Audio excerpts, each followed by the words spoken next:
Welcome to Lesson 6 of our application of the cost of land and wetland degradation model. In this lesson, we'll cover terrestrial product model. We will also cover the water storage model and finally the soil erosion control model. Under the terrestrial product model, it's important to note that forest and other woody plants deliver quite multiple goods and services. And traditionally, owners of those kind of ecosystems tend to have a lot of interest in the merchantable goods such as timber, poles, or wood fuel or charcoal. And therefore, the management of such ecosystems will aim to increase production and economic returns through any direct intervention in the natural processes. It's important, therefore, to note that woody plants are a critical source of wood fuel and bioenergy, and they play an essential role in creating options of affordable and clean energy, especially in developing countries. Fuel wood or charcoal seldom enters international market. In most cases, you find it is consumed directly or through local sales. According to a report by FAO Statistics in 2001, at a global scale, 1.75 billion metric of wood is extracted annually for fuel and conversion to charcoal, where 90% of it is actually consumed in developing countries. Further, World Bank indicates in the 2011 report that biomass is the primary source of energy in most rural homes in sub-Saharan Africa, with more than 81% of the households relying on wood-based biomass energy. In other cases, we have forests or even rangelands producing timber for both commercial and non-commercial uses. The world's annual industrial roundwood production is estimated as 1.5 billion metric. That's according to the report by FAO in 2001, which actually stated that a fifth comes from developing countries. In spite of the growing recognition of other forest products, timber is actually constituting the commercially most important economic product for most forests. And on top of that, you find that the natural capital accounts that we have been retaliating about since Monday, most of them, their contribution to the GDP when it comes to the forest account is usually through the timber products. The wood-based energy and timber products and the resulting economic yields are therefore important forest objectives. In the photo there, we have illustrated the various wood products, and most of these are what we have factored in our terrestrial wood product model. We have the first one there showcasing timber. Then the second one, we have charcoal. Down there, we have fuel wood, and the last one there is poles that come from the forest. So what are the biophysical indicators that are used in assessment of the terrestrial products within that model? The model considers wood volume as the key indicator, because when you go to the market, what you trade is the volumes that are produced.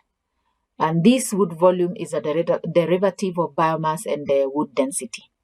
The model actualizes the spatialization of biomass data to harmonize it with land cover classes derived from land use and land cover data. In this case, we mean that once you do your land cover class, then we use this land cover class to extract from the biomass satellite imagery the values that represent the biomass data to be within the land cover class. So the land use classes considered in this model are specifically just the forest and the rangelands, commonly known for being the main sources of wood-based energy and timber products. The model allows for the segregation of total wood volumes to reflect actual uses of wood-based energy and timber products for up to 5 uses at site scale level. Example of such uses I have talked about in the previous slides, and these are timber, poles, charcoal, firewood, and any other products. The economic assessment in this case will employ the direct market price, where the valuation technique, which is the valuation technique considers for the monetization of the quantified wood volumes for the identified individual site scale usages. In summary, this is a model for the valuation of wood-based energy and time products as an ecosystem service from terrestrial land. It considers the ecosystem service value to be equivalent to the revenue collected from the sale of such products on the prevailing market prices and the value of harvested products. Under the data requirements, there are quite a number, there are 6. We have the land use land cover raster, just like I've explained, and the above ground biomass. which is supposed to be in tons per hectare, the wood density in tons per cubic meter, the volume of individual products harvested in percentages. Why percentages?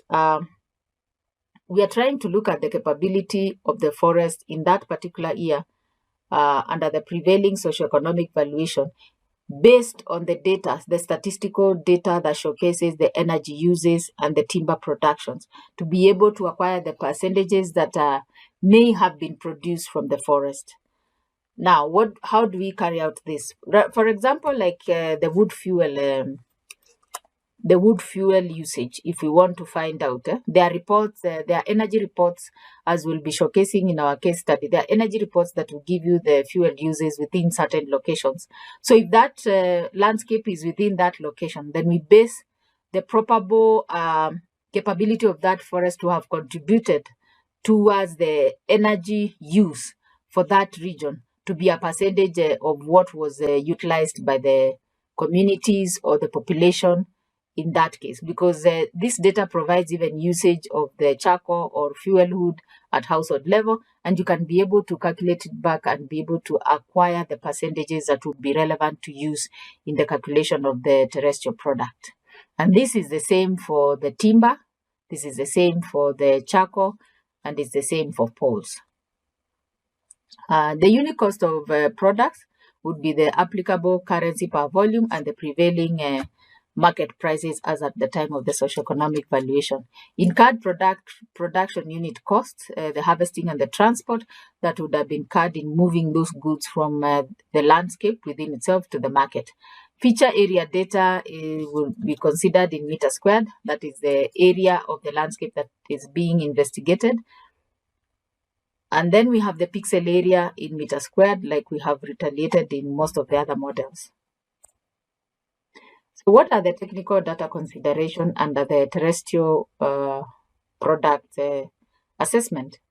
The land use and land cover input raster is dependent on the specific land use or land cover type that the user intends to model and for which the volume is to be computed. So for example, if the user intends to model the wood-based energy and timber products from the forest land cover type, then the input land use land cover set should only depict the areas covered by the forest within the ecosystem in question. The same applies to any other land use land cover type that may be considered in this model. The numeric inputs, it depicts the usage or harvest percentages of wood-based energy and timber products and should never exceed 100%, because of course if it exceeds 100%, it means an overexploitation of the natural resource, and therefore would depict maybe there wouldn't be any other product that would be available the following year for socioeconomic valuation.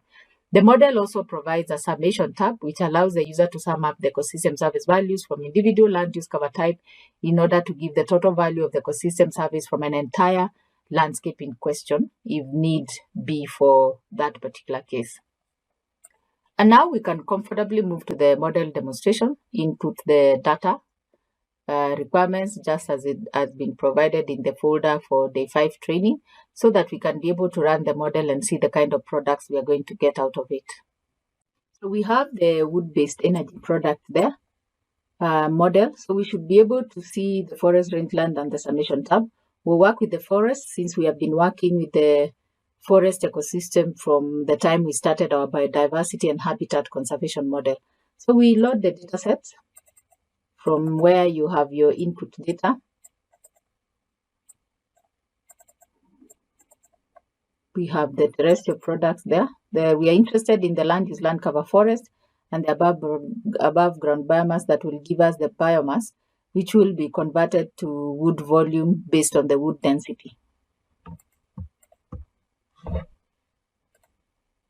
So we have loaded our land use land cover for Kariba and the biomass. Then we look at the wood density. For this case, I want to use the normal wood density for most wood species, and it would be around 1.5 grams cubic meter, which is converted to 1500 kilograms per cubic meter, and it's roughly around 1.5 tons per cubic meter. So we'll have 1.5 there. The percentages, we can say our volume product 1 could be timber, with quite a number of volume coming out from there. We can give it around 30%, based on the calculations that have been done on the units that have been produced at that particular time. Then we have the percentage of volume product too, which could be charcoal, which can be around 25%. Then we can put fuel wood to be around 10%. Do we have any other wood product? Number 4 could be poles, around 5%. And if there is any other, you can be able to consider that about 6%. So ensure that the total percentage of this does not exceed 100%, like you have said, because it would mean a situation of over exploitation of the ecosystem. Then we have the values. We could say that timber is the most expensive. We could value it at 9,000. Could be Kenya shillings or US dollars. We can give, I'm just assigning values because I do not have the statistical values, particularly for the area around Kariba. We could have the second product at 1,500, 2,000, and then 1,000 for other products. The cost incurred, of course, can never be higher than the value of the product. So you have to make sure the statistical data that you're having there or the estimations that you're making are actually making sense. So once you've been able to input the value data, this statistical data for the value and the cost incurred can most of it be obtained from some of the forest offices and also through socioeconomic surveys around areas where some of these products are retailed. The feature area data would actually be the feature area data for the forest that we had used previously. I'm going to use the same figure, 900 meters squared for the pixel area. And then we'll browse to where we would want to have our product saved so that we can be able to visualize it once the tool has finished running. So I'll choose the Terrestrial folder for this particular model. And once you have input all the data, you are ready to run the model. Allow it to run. And when it finishes, you should be in a position to visualize the product.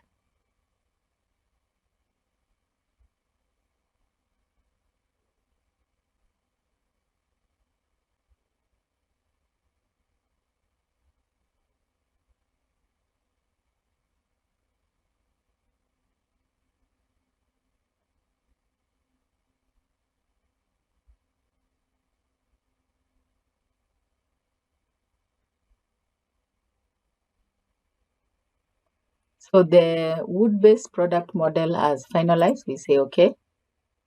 And therefore, we can move ahead to QGIS to see the kind of product that we are likely to get. So here we are with the wood product for forest. You can see the lowest class there is in red. The highest class is in blue. And as you remember, when we did the carbon sequestration, we had a similar scenario where the higher levels of areas where carbon was being sequestered was the northern side, and the southern side, they actually gaps showcasing low levels of carbon sequestration. So I did my investigation online to just try and understand Kariba, Zimbabwe. And I found out interesting stuff that the forest is divided into two communities. There's the northern pole and there's the southern pole. And they're actually undertaking a RED project for the protection of this particular forest. So when you see those results there, the first thing that comes into your mind that we need to look at this from two perspectives. One, we need to look at it from an environmental perspective. And also we need to look at it from an economic perspective, because this model, as I said, is looking at both the biophysical indicators, look at the volumes of wood that we can be able to get in this place, that value, and then also look at the economic assessment so that we can come up with a value that confirms in terms of wood product, what is the value for the forest ecosystem. So when I stand in as an environmentalist, and those environmentalists that are on board in today's workshop can agree with me, is that the first thing when I look at the total size of Kariba forest, I would say that Kariba forest needs to be worked on. And if there are any conservation frameworks, they may not be working because as it showcases the value in terms of timber, and any other products that were considered in the valuation showcases that they are very low. So two indications. If they are very low, could be that that particular country is using less of the wood fuel. But as I read the reports when I was presenting the wood product model, you have realized that developing countries rely on almost 80% of their wood fuel comes from 80% of their energy for cooking and other uses come from the wood. So definitely that would not be a conclusive answer, because research has shown that over the years we are using so much of wood energy. Number two, I would point out towards a report that we had in Kenya where it showcased, based on the last economic survey, is that only 23.6% of the population was using LPG, meaning the rest of the population was on wood energy. So that being the case, then the next thing is to conclude that those red regions are serious areas of degradation, that despite the fact that they are not able to provide valuable wood products, possibly they are still being exploited. And there's an indication that most of these people, if they go there and are not able to get what can generate them income in terms of timber, poles, fuel, or charcoal, they will be moving into other new areas where they can be in a position to exploit. And that tells you that they'll be moving to the northern side where you find the higher values, because that is where they can be able to get more products and value for money.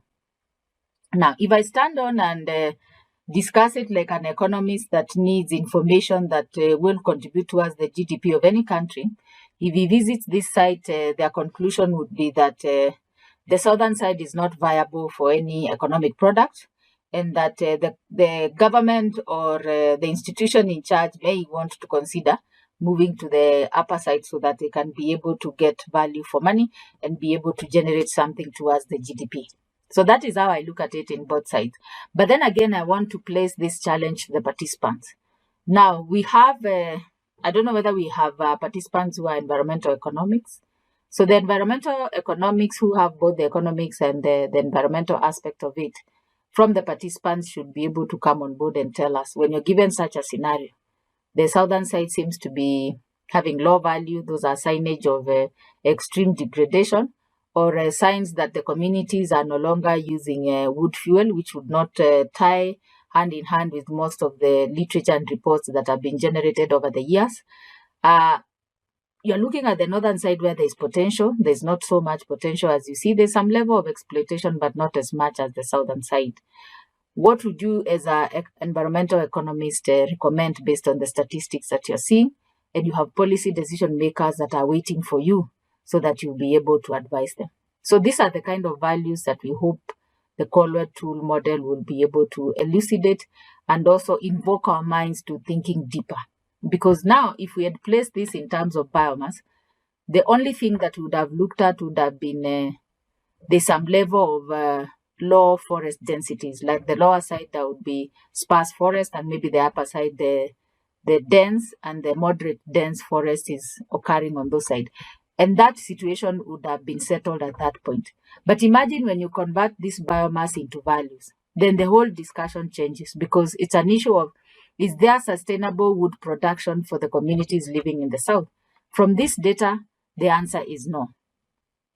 Is there some level of degradation taking place as far as the values for the ecosystem that we are seeing in this case? The answer is yes, because if the community is 80% dependent on wood energy, and when you look at the southern side, it says that the value that we can get from any timber or any fuel wood or any poles or any charcoal is very low. It tells you that this community, the sustainable production of timber products or terrestrial products from Kariba forest may not be in a position to sustain this community, and this community may move into overexploitation of Kariba forest, or even move to other forests to be able to cater for their needs, because they are not going to stop simply because Kariba is already degraded or overexploited. And then the other last thing I would like to state out is that if the population, 80% of the population is depending on this forest for their wood energy, and at this point we are seeing high levels of degradation because of the low value of the kind of products that can emanate from that the community would be dependent on, then it actually tells us that the possibilities of sustainably conserving this particular forest might be very difficult. Because if the demand is higher than the supply, then it tells you in most cases you'll always end up with the situations of degradation. Thank you.